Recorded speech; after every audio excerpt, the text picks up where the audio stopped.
Welcome to our channel. Today we how to configure Elasticsearch ingest pipelines for log normalization, full guide step by step clearly. To configure Elasticsearch ingest pipelines for log normalization, begin by accessing your Elasticsearch cluster. Log into your Elasticsearch environment using your preferred interface. Navigate to the DevTools section in Kibana. Next, create a new pipeline by specifying a unique ID. Use the put method to create the pipeline, followed by the pipeline definition. Define your processors within the pipeline to handle the log data. Consider using the set processor to rename or reorganize fields as needed. You might want to employ the grok processor for extracting specific patterns from the log. Employ the date processor to ensure timestamps are in the correct format. After defining your processors, save the pipeline configuration. Verify your pipeline by using the get method to ensure it's saved correctly.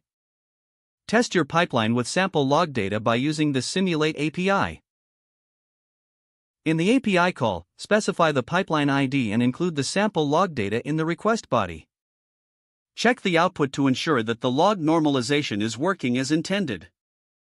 Once satisfied with the pipeline, integrate it with your data ingestion setup.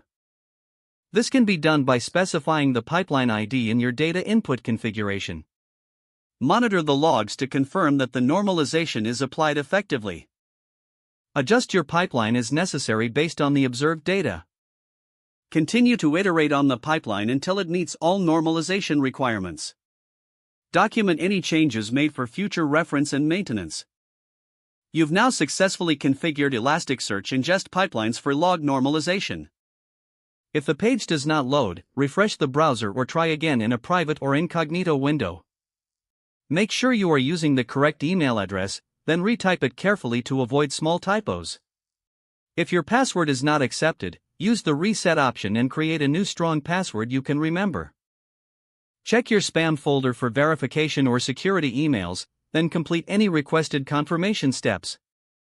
Enable two-factor authentication if available to improve account security and reduce unauthorized access risk. After signing in, review your profile details so your contact information and settings are accurate and current. If you see an error message, note it down and try again after restarting your device and internet connection. Don't forget to like this video and subscribe to our channel for more step-by-step tech guides.